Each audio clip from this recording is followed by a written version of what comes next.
23 है, कह रहा है कि समीकरण के युग्मों को हल कीजिए। तो पहला क्वेश्चन दिया गया है 3x - 5y - 4 = 0 और 9x = 2y + 7।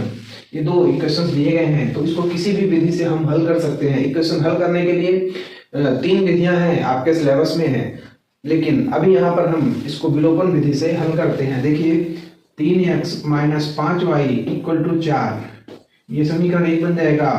और 9x इसको इधर लाएंगे तो -2y = 7, ये समीकरण 2 बन जाएगा। यहाँ पर x का गुणांक भी बराबर नहीं है और y का भी गुणांक बराबर नहीं है, तो या तो x के गुणांकों को हम बराबर कर लें या तो y के गुणांकों को बराबर कर लें। तो देखिए हम यहाँ देख रहे हैं कि अगर 3 का मल्टीप्लाई करा दें तो यहाँ पर x का गुणांक जो है वो बराबर हो जाएगा। 3 3 का 9x - 3 बचे 15y = 3 चौका 12, फिर 9x - 2y = 7, यह इक्वेशन फर्स्ट सेकेंड।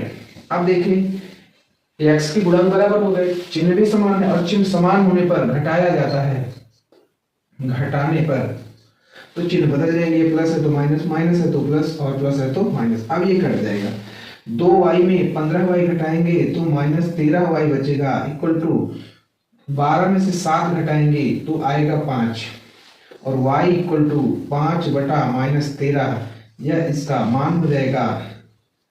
का मान समीकरण किसी भी एक समीकरण में रख सकते हैं, तो समीकरण 2 में रखने पर, और रखिए देखिए 9x = 2 गुणा 5 बटा -13 प्लस 7 हल करिए। 9x = 5 दूना 10 बटा 13 प्लस 7 और 9x = -10 प्लस 13 से 91 बटा 13, तो 9x = 91 में 10 घटाएंगे तो 81 बटा 13 और फिर x = 81 बटा 13 और यहाँ बटे में 9 आ जाएगा, 9 9 81, तो x = 9 बटा 13 आंसर हो जाएगा। x का मान 9 बटा 13 और y का मान -5 बटा 13। ठीक, इसको सॉल्व कर लीजिए। हम लेते हैं अगला प्रश्न।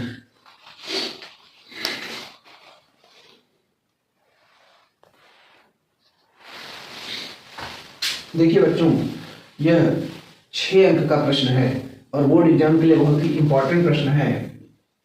तो 6 नंबर में आता है। ये कह रहा है कि 2 अंकों की एक संख्या एवं उसके अंकों को उलटने पर बनी संख्या का योगफल 66 है। यदि संख्या के अंकों का अंतर 2 है तो संख्या ज्ञात कीजिए। देखिए हल में देखिए, माना इकाई का अंक x तथा y का अंक, इकाई का अंक x तथा दहाई का अंक, दहाई का अंक y है। अब जरा यहां समझिए, अगर इकाई का अंक x है और दहाई का अंक y है तो संख्या जो बनेगी वह बनेगी 10y + x। और कह रहा है कि अंकों को उलटने पर, अंक उलटने पर प्राप्त संख्या क्या हो जाएगी, 10x + y हो जाएगी। और फिर प्रश्नानुसार कह रहा है दोनों को जोड़ने पर 66 प्राप्त होता है। 10y + x + 10x + y = 66। 10 1 11y 11x = 66। 11 से भाग दे देंगे तो x + y = 6, समीकरण 1 बन जाएगा। पुनः प्रश्नानुसार कह रहा है अंकों का अंतर 2 है, मतलब x - y = 2, समीकरण 2। अब समीकरण 1 और 2 हल करने पर, समीकरण 1 तथा 2 हल करने पर देखिए x + y = 6 और x - y = 2।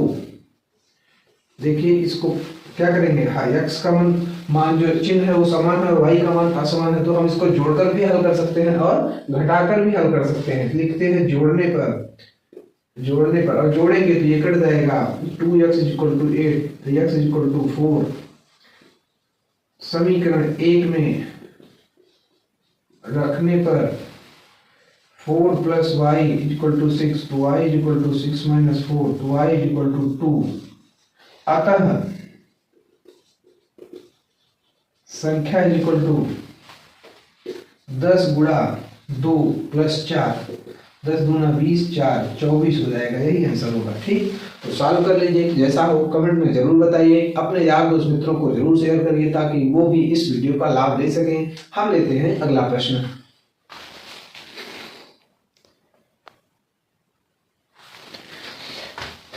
देखिए पहले बच्चों, प्रश्न संख्या 24 क्या कहता है कि एक मंदिर की ऊंचाई 15 मीटर है। मंदिर के शीर्ष से सड़क के दूसरी ओर बने भवन के शीर्ष का उन्नयन कोण 30 तथा भवन के पाद का अवनमन कोण 45 है। तो सिद्ध कीजिए कि भवन की ऊंचाई 5 ब्रैकेट में 3 + √3 मीटर है। देखिए मंदिर और भवन। अब कह रहा है एक मंदिर की ऊंचाई 15 मीटर है, तो यह 15 मीटर है। ठीक, मंदिर के शीर्ष से सड़क के दूसरी ओर बने भवन के शीर्ष का उन्नयन कोण। अब देखिए यहाँ भवन के शीर्ष का उन्नयन कोण की बात कर रहा है। इसका मतलब है कि मंदिर छोटा है और भवन जो है वो बड़ा है, तो उन्नयन कोण ऐसे बन जाएगा। उन्नयन कोण कितने डिग्री का है, तो वो 30 डिग्री का है। ठीक, अब कह रहा है कि तथा भवन के पाद का अवनमन कोण, अब यहीं से देखने पर इसके पाद का जो अवनमन कोण बन रहा है वह 45 डिग्री बन रहा है। ठीक, तो अगर हम इसको ऐसे मिला देंगे तो यहाँ ये 45 डिग्री बन जाएगा। ठीक, ये यहाँ से यहाँ तक 15 है, तो ये भी यहाँ से यहाँ तक क्या हो जाएगा, 15 मीटर हो जाएगा। तो यहाँ से यहाँ तक इसको हम h मीटर मान लेंगे। ए होगा, बी होगा, सी होगा, डी होगा और ई होगा। देखिए त्रिभुज ए बी ई से, त्रिभुज ए बी ई से इसको डी लेंगे तो ये भी डी होगा। तो ए बी ई से लेंगे तो लंब बटा आधार h/d = tan 30, h/d = 1/√3, तो d = क्रॉस मल्टीप्लिकेशन करेंगे, d = h√3। ये समीकरण 1 बना के छोड़ दीजिए। अब आइए कि यह 15 दिया गया है, तो यह भी 15 इधर भी होगा, ये 15 मीटर होगा और ये डी। तो अगर त्रिभुज EDC से लें, EDC से, तो ये हो जाएगा लंब बटा आधार 15/d = tan 45, 15/d = 1, अर्थात 15 बराबर d। और जब d बराबर 15 ये समीकरण 2 हो जाएगा। देखिए समीकरण 1 में d बराबर 15 समीकरण 1 में रखने पर तो आपका आ जाएगा 15 बराबर h√3, या फिर 15/√3 बराबर h, या फिर √3 से ऊपर नीचे गुणा करा लीजिए। ये हो जाएगा 15√3/3 बराबर h, 3 × 5 = 15 कट जाएगा, तो 5√3 बराबर h। अब पूछ क्या रहा है कि भवन की ऊंचाई, तो ये पूरे भवन की ऊंचाई, भवन की ऊंचाई AC बराबर 15 + 5√3। अब इसमें 5 कॉमन कर देंगे तो बचेगा 3 + √3 मीटर, और यही प्रूव करना था और यही प्रूव हो गया।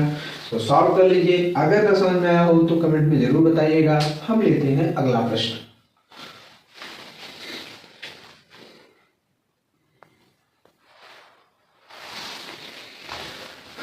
देखिए पहले बच्चों, ये पिछले प्रश्न का पुनरावृत्ति है, मतलब सेम उसी जैसा प्रश्न है, बस अंतर सिर्फ इतना है कि पिछली बार शीर्ष का उन्नयन कोण 30 डिग्री था, अब की बार उन्नयन कोण 60 डिग्री दिया गया है। बाकी आधार का अवनमन कोण जो था वो 45 था और इस बार भी 45 है। पिछली बार जो हाइट दी गई थी वो 40 दी गई थी, इस बार जो हाइट दी गई है वो, पिछली बार जो हाइट दी गई थी वो 15 था, 15 था, इस बार हाइट जो है वो 40 मीटर है। देखिए एक भवन के शीर्ष से एक मीनार के शीर्ष का उन्नयन कोण 60 डिग्री, सेम वही है, उन्नयन कोण 60 डिग्री है, 60 डिग्री। ये क्या है, भवन है, और ये क्या है, मीनार है। फिर कह रहा है कि भवन के शीर्ष से मीनार के पाद का अवनमन कोण 45 है। यहां से ये 45 बना, ये 45 बनेगा, तो इसे मिलाएंगे तो ये भी 45 बनेगा। ठीक, कह रहा है कि मीनार की ऊंचाई 40 मीटर है, मीनार की ऊंचाई जो है वो 40 मीटर है। टोटल जो है ये ऊंचाई की बार दिया है 40 मीटर। तो अगर हम इसको h मीटर माने तो इधर ये आपका बनेगा h, ये बनेगा 40 - h। ठीक, अब चलिए देखते हैं ए बी सी डी और ई। त्रिभुज ए बी ई से सेम ऐसे ही लगाएंगे। त्रिभुज ए बी ई से लंब बटा आधार ये डी है, तो 40 माइनस एच बटा D is equal to 10 60। 40 minus H is equal to D √3। समीकरण 1 बनाते छोड़। आगे आते हैं त्रिभुज ईडीसी से। ईडीसी से देखिए लंब बटा आधार h upon D is equal to 10 45 h upon D is equal to 1 अर्थात h is equal to D. Equation से करें हमको यहाँ पर भवन की ऊंचाई मतलब h निकालना है, तो हम d का वैल्यू h के रूप में रखेंगे। देखिए समीकरण 1 है 40 minus H is equal to D √3, तो 40 minus H is equal to D की जगह हम h √3 लिख सकते हैं। 40 इज इक्वल टू h √3 ये इधर जाएगा तो प्लस h हो जाएगा। 40 is equal to h common कर लो √3 प्लस 1, तो इधर भेजिए 40 upon √3 plus 1 is equal to h। हर का परिमेयकरण कर दीजिए, मतलब 40 ब्रैकेट में √3 माइनस 1 बटा √3 प्लस 1 और √3 माइनस 1 इक्वल टू h। तो 40 ब्रैकेट में √3 माइनस 1 बटा √3 3 माइनस 1 बराबर h। 40 ब्रैकेट में √3 माइनस 1 बटा 3 में से घटाओगे 2 से काटोगे तो 20, अर्थात आपका 20 ब्रैकेट में √3 माइनस 1 इक्वल टू h। यही आपका आंसर हो जाएगा, प्रूव हो गया। ठीक, सॉल्व कर लीजिए। जो ना समझ में आया वो कमेंट में जरूर बताइएगा। ठीक, हम लेते हैं अगला प्रश्न।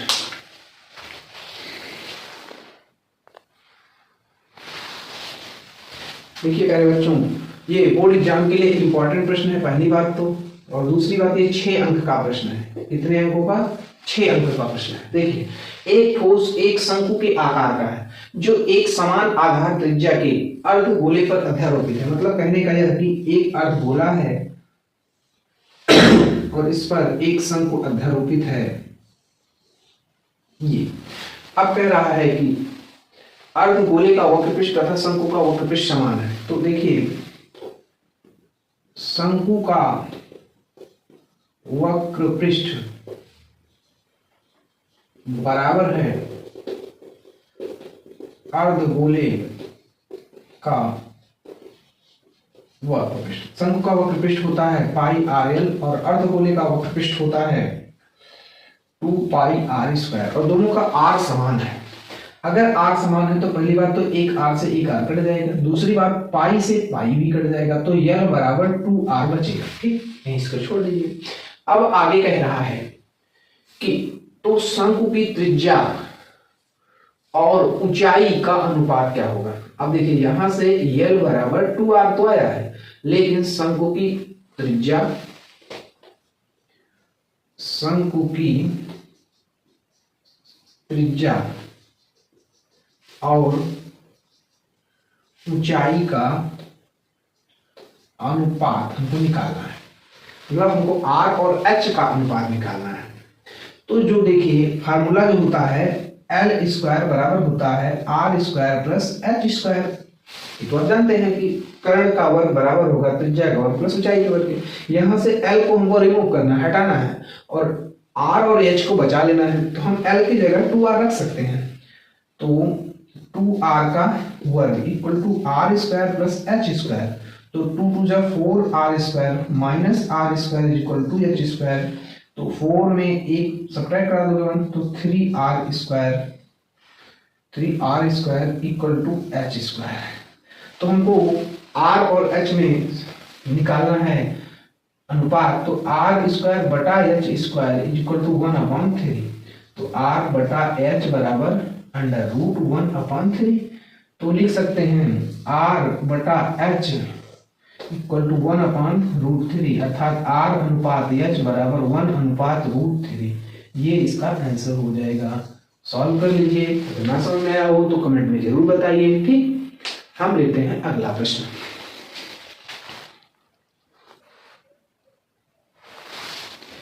देखिए प्यारे बच्चों, यह सेट नंबर 3 का अंतिम प्रश्न होगा और इसे आप अच्छे से समझिए, यह इंपॉर्टेंट भी है।